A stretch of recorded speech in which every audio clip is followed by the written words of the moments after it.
Hey Leah, how you doing? Good, how are you? I'm pretty good. It's one of those days where I feel like I've had to kick the caffeine in all day, but Yeah. I had no complaints. Yeah. Yeah. So what have you been up to? Are you back to training again, or what's going on over there? Well, a lot's happened in the last, it's been almost 2 years since I fought, but I guess most recently, the past 6 months, I've been doing COVID testing for the National Guard throughout the state of Wisconsin. So that was my main mission for the past 6 months, but I'm back to training basically full time now. Yeah. I've been dealing with a lot of health issues, so that's why I've had such a long break between my fights. Basically, I was overtraining and undereating for so many years that my body and thyroid just decided to shut down. So I've been working with doctors, and it's been a very long, slow recovery, but I'm finally starting to feel better, and I've been losing weight without even trying. So that means my body's getting healthy again. So Yeah, and I know yeah, the whole thyroid issue, it sucks. I have hypothyroidism. No explanation how I got mine. It's just one of those things I think that just happened. So yeah, for me, like I have to make sure I take my medication every day, or I'm gonna have problems again. yeah. But like, so can you, like, what was like you're telling me about when you're overtraining and you're under eating, like what was the reason for that? Were you having problems making the weight, or what was the problem? Well, I guess overtraining was uh, partially my fault, and then the coaches they didn't realize how much I was doing, and they had that old school mentality. Well, if you're not making weight, you gotta work harder and eat less. So Hmm. that was they've since learned from that, and obviously my health issues coming from that. We kind of had to learn together. I was their first female fighter, so they didn't really know how different females have to cut weight versus males. It's like a very big difference. So um, I was training 6 times a day at least, some days more. Wow. And it's because I'm a perfectionist and I wanted to make sure that I was prepared for my fights. And I mean, I loved training, so that was my whole life. I did it all day, every day. And then as the years went on, I had a harder and harder time making weight, so I would eat less and less. And then um, I had a couple of different nutritionists, but they didn't realize how much I was working out, so I wasn't eating nearly enough to fuel my workouts. So Hmm. slowly over time, I just kind of ruined my metabolism and my thyroid. My body was so messed up, it was shutting down everything, like hormone production, everything, like down to the cellular level. Like my mitochondria are messed up right now. So I've had to take a bunch of supplements and medication to treat all of that stuff. And the past couple months, it's helped me so much. Like I'm feeling so much better, and I'm actually able to train, and I don't feel so tired, and I'm not like groggy, and I have so much more energy now. Yeah, and I think yeah, and that must be really tough. It's just been a long journey for the last 2 to 3 years. Yeah. Um, but I mean, you're saying that you're feeling good now. So like what point are you at where you feel like I'm looking for that comeback fight? Like what kind of time frame are we looking at? Um, so I've been trying not to put a time frame on it just because you never know how your body's going to respond. And I wanted to make sure I don't go back to overtraining. And right now my body's really sensitive to working out. So I have to be very careful how much I work out, and I have to fully let myself recover for like a day or two after a workout. So I guess my goal would be 8 months from now to have a fight. Obviously, that's if everything continues at the pace it has been. I I want to take it slow when I come back to training full time. Trying not to, like I said, I'm not trying to overdo it again, and um, I'm eating healthy and I'm losing weight. So once I get my weight down to a manageable weight cut, so I don't have to do a harsh weight cut again, Hmm. that's when I'm going to be ready to take a fight. But right now, I'm just focusing on getting healthy 100% and then worry about the fight stuff later. Okay. Now, did you ever have this issue before? Like, obviously not as severe, but did you have some of these like other health issues associated with it, or this just came Um, out of the blue because of the? it started from fighting. Like before fighting, I was a toothpick. I had no weight issues. I had no health issues. I was extremely healthy, and I had been doing sports my whole life, so Mhm. I had no issues with my thyroid or anything like that. And it just kind of came over time. Like my first year of fighting, I had 8 amateur fights and 1 pro fight the first year I was fighting. So 9 fights in a year. Yeah. That's when I started my career off, and that's a lot of weight cuts for one year. And then it just kind of kept snowballing from there. And I think just gradually over the past 6 years that I've been fighting, it slowly got worse and worse, and to the point that after my UFC debut, I couldn't ignore it anymore. Like I could barely get through a day without having to take a nap, and I just felt awful all the time. I knew something was wrong. I just didn't know what. Yeah, yeah, that's yeah, that's a lot of fucking fights and you say it in 1 year, right? Yeah, one year. That's Jesus. I mean, that's just. I mean, I don't know if that I just call it commitment or what, but that's just that's wild.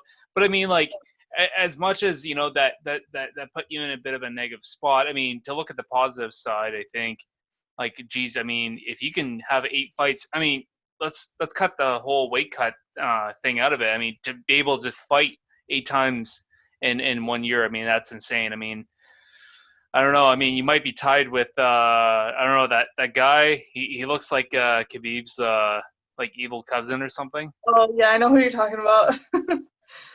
I don't know. I don't know if you're gonna be able to. I think you might be tied with that guy. That guy's like I don't know. I could see him fighting like again like next week if you really wanted to. Uh, Yeah. but I mean, like talking upon that, so you having that kind of experience going through something like that, would you encourage other fighters to caution having so many weight cuts in that time period?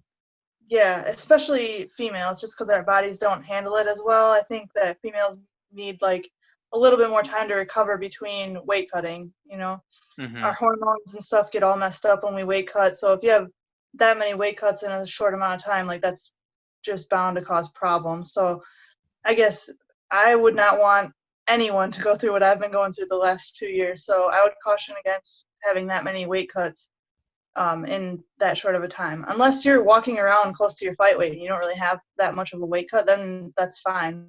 Mm-hmm. But for me, I kept like rebounding up higher and higher each time, so I'd have a harsher and harsher weight cut each time, and it just got worse and worse over the years. And that's the thing. I mean, it's more you got to take care of yourself before you do anything. It's interesting because someone that's trained under the same coach as I am, she was doing a show like a bodybuilding show, and she talked about how women have to be careful because of the whole hormone thing. Like she said, like I mean, obviously two different sports we're talking here, but with that bodybuilding, I mean, you get to that last or 2 weeks, and I see these people are doing these shows, and they just look exhausted. They look tired. They like, it's like, do you really want to do that show or not? And Yeah, um, and just the weight cutting I find for the women, yeah, it just, um, you know, not to be sexist, but it just for the men, it seems like the men have a little bit easier time. It's like they look a lot better when they had that last little bit of weight to cut, whereas the women they just look like death. A lot of them. So I get what you're saying for sure. well, I mean, if you think about it, like our bodies are not meant to cut weight. We're supposed to be able to have kids, so Yeah. our body just like kind of freaks out when we cut that much weight in that short of a time. So it's the guys definitely have it a lot easier. Yeah, absolutely. But what's interesting is that I watched the fights last weekend, and Mackenzie Dern, she's a mother, and they talked about how even after having her child, I mean, I think they said that she looked the best she ever did. So it's really interesting the way she was able to, and I mean, and she just had her kid maybe a year and a half ago, 2 years ago. So for her to go from that to being in the best shape of her life, I mean, you got to give the girl credit. Oh yeah, for sure. I was actually impressed when she came out. I was like, wow, I've never seen her look that much like that good before. Like she looked really in shape, and I've never like before she didn't look like she was in that great a shape. Not like she looked bad, but I mean, this time she looked very toned and muscular, and like she had been dedicated to working out and eating clean. So I give her all the props in the world. I don't know what she did after she gave birth, but it worked. I don't know, like there seems to be this kind of trend, like you got like dad, you got the dad Cerrone fighting, now you got mom's Mackenzie Dern fighting. So I don't know. I mean, maybe that's the new trend in the UFC is you know all the fighters need to be parents now when they're cutting weight. I don't know, Yeah, but not me. No kids for me. That would be another long break. I don't want another long break. yeah, fighting first, and then we'll see what happens, right? Later down the line, maybe. And that kind of brings up another point is how difficult do you find it is for the female fighters? I always have this conversation, with my family and how, it seems like the men have it easier because, you can have, I'm not saying having a family on the side is, is not hard, but, with the men, at least, if they're having their kids, they can continue to fight, they can continue to train. Whereas a woman, if you're going to have a kid, you look at Julian Pena. I think she's just coming back now, and Yeah. she child, yeah, a couple of years ago. Now she's just coming back now. So, do you find that it sucks for the women that they choose to have start a family at that point of their career, and then to have that time uh, to have to recover and then fight? I mean, yeah, it definitely sucks for them. I mean, Hmm. I'm happy that they want to have kids and stuff, but it's a really hard choice I feel like you have to make sometimes because you have to put your career on hold to have a kid, and then you're also fighting in the prime time that you would be having kids as a female. So it's like you have to kind of give up one or the other at least. So I mean, I give the girls props all day because I know after having this long of a break for just for having health reasons, it's going to be difficult when I first come back to fighting. I'm going to have to knock some ring rust off, and I can only imagine if I had a kid distracting me and stuff too. I mean, I give them props for being able to train full time with kids. Like I can't even imagine. That would be very stressful. Yeah, yeah, definitely, definitely. And bring up the idea, or bring up the topic, when you've been off. So obviously you're still signed to the UFC. Mhm. You won your last fight. So like when you and then you had a couple of fights that had to be canceled due to your health reasons. So what like has the UFC been pretty good? Like been pretty understanding with what's going on? Like how do they respond to everything that's been happening with you? I think at first they weren't sure what exactly was going on. Like I said, I had a thyroid issue, but there wasn't too much communication. And then I talked to my managers, and I also went out to the Performance Institute and worked with some of the doctors out there and had them talk to my doctor that I've been working with. And once they realized it was a legitimate medical issue, it wasn't just like an excuse, like, oh, I just want to go eat cheeseburgers, I don't want to fight. Like once they realized that, they've been very understanding and patient. Like they could have easily cut me, but they've kept me on, and I'm really, really thankful and grateful for that. So I'd say they've been very understanding. I mean, not very many people get to just take that long of a break. Like a lot of times they'd get cut and they'd have to work their way back in. But the UFC's been very understanding with my health issues. Well, that's good. And I know a lot of times the UFC isn't always understanding. I know some things happen to fighters. Um, it's unfortunate, but it's good that they definitely are working with you, especially with something that's kind of out of your control. I mean, our bodies do crazy things, and so it's really good that they're doing that. Um, Now, I bet as you know, I've been following you on Instagram. I think you posted a picture hashtag the comeback or something. So Yeah. I mean, you're hoping like in about 8 months, that's when you're hoping to come back. Um, so with the 145 division that you did the TUF for, it's kind of, really there's Amanda Nunes and pretty much maybe a couple people. So are you hoping to go to 135 instead? What are your plans? Um, I'm hoping for my first couple fights back to be at 145, just because of my health issues. I don't want to cut too much weight right away, because I end up doing permanent damage to my body, so I don't want to do that. Mhm. I'd really like to stay at 145, and I'm hoping that the UFC will let me do that. So my goal is to stay at 145 for as long as possible, and then if I have to, I will go down to 135 eventually, but I don't think I'll be able to do that right away coming off all the health issues I've been dealing with. Yeah, yeah, absolutely. And that's kind of the response I was kind of expecting you to say.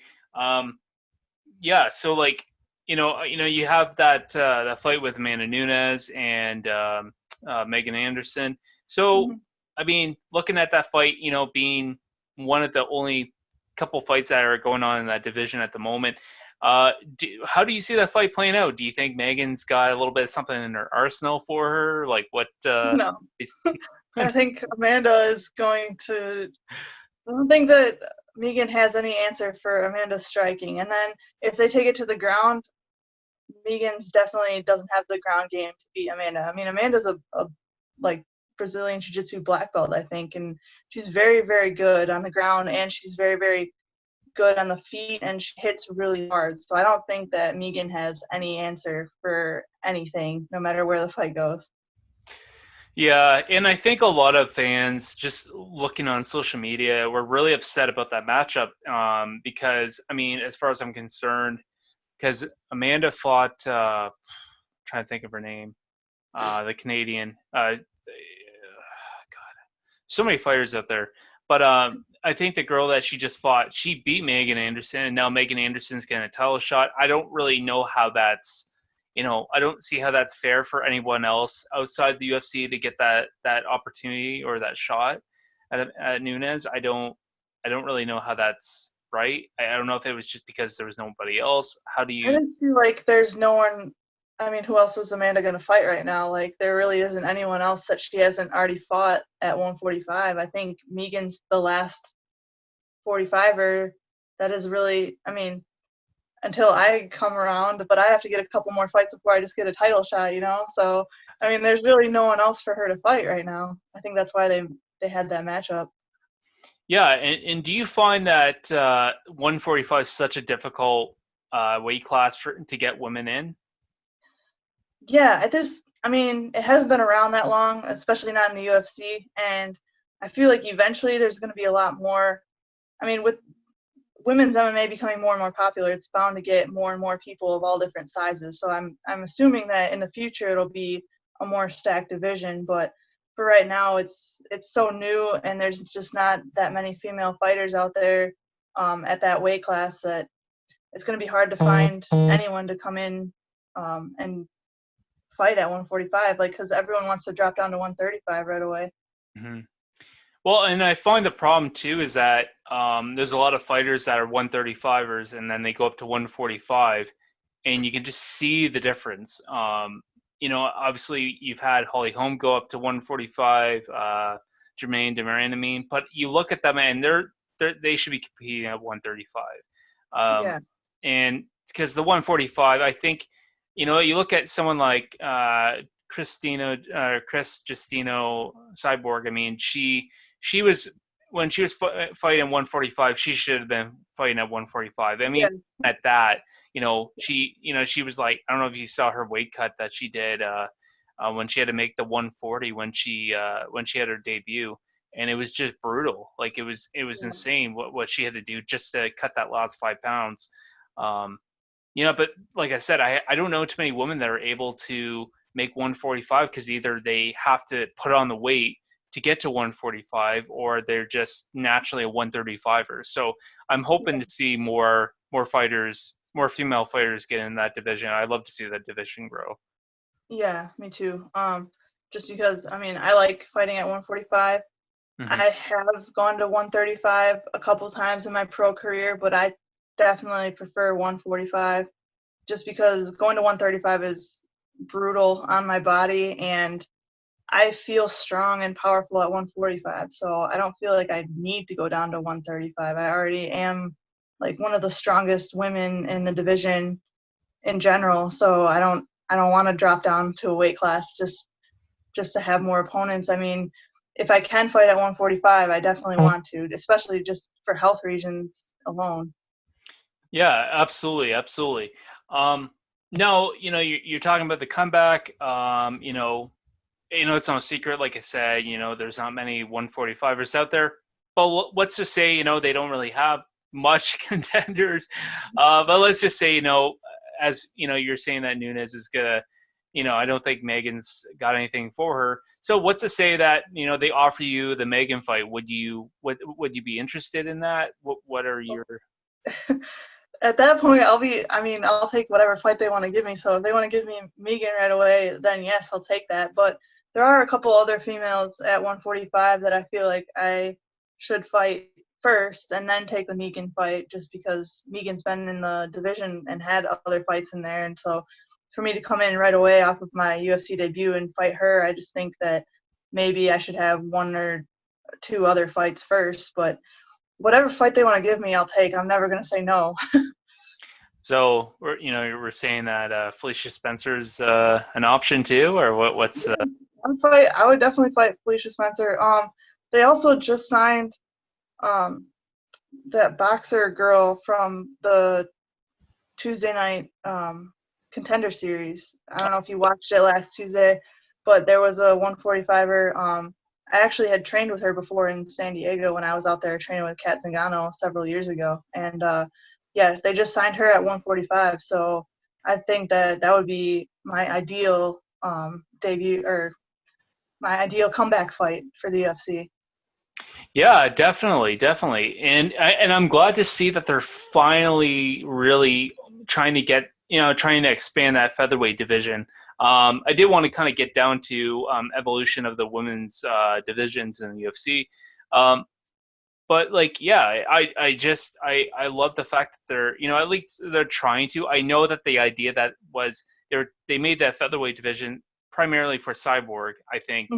I think that was the idea that they were getting across. But now with Nunes being the champ, I hope that they can continue to develop it because to put all that work into it and then just to close it, I just Yeah. I think that'd be foolish on their part. So I'm really hoping that they do expand it more and more.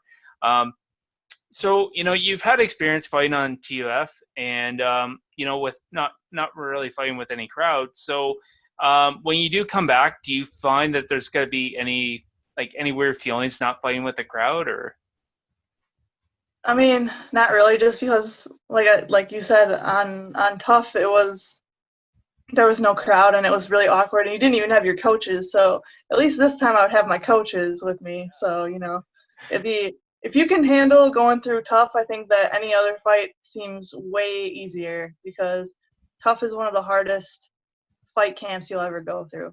Just because you don't have any contact with your normal coaches or training partners, you're in a weird setting where there cameras on you all the time, and it's just like you walk into the fight and you're living with the person that you're about to fight, and it's just the weirdest situation ever. So if you can handle that, then fighting without a crowd is not a big deal.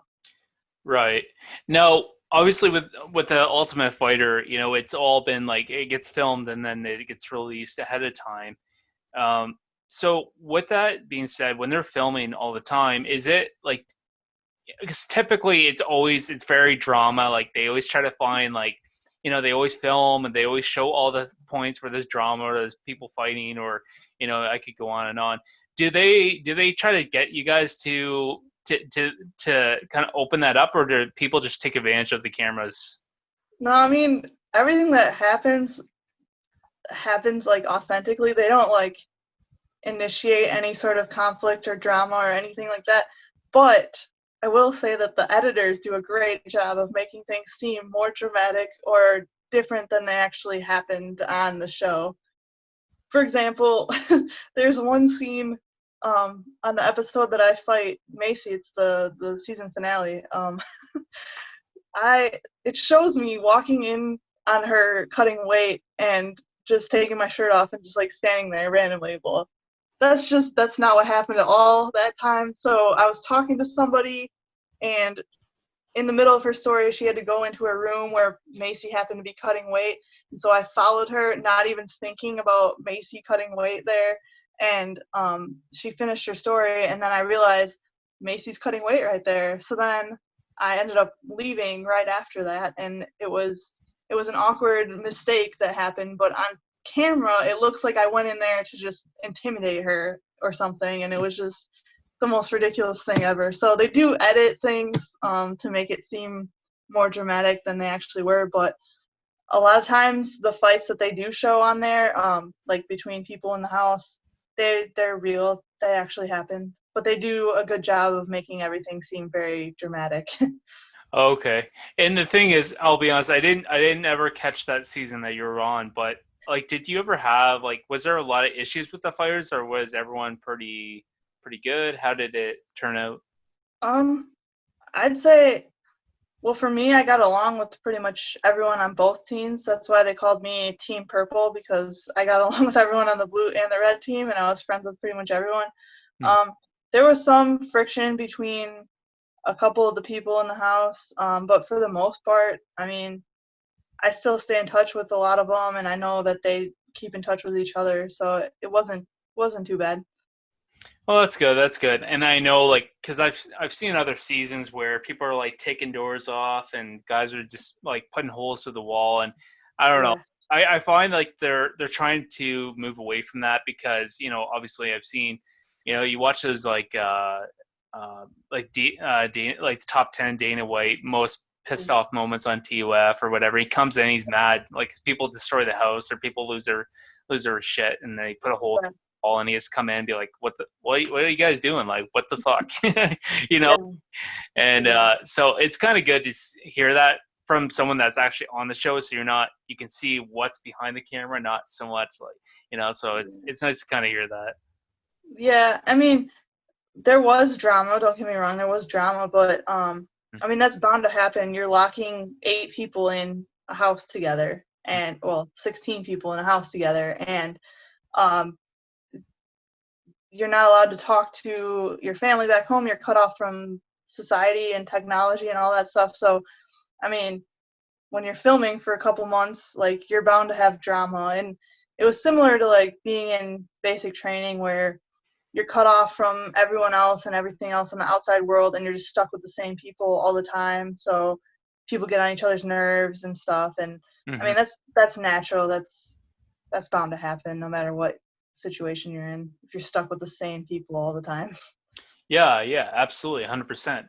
And kind of get into a couple of my last points here. So, we've talked about the featherweight division. They're slowly, hopefully, opening it up. But Hmm. like looking at a division like the flyweights, I mean, forget the strawweights. I mean, they've had time to develop, and they have. But I mean, the flyweight division's starting to really open up. You're starting to get some girls that are getting in there. So, what's your thoughts on the evolution of women in MMA?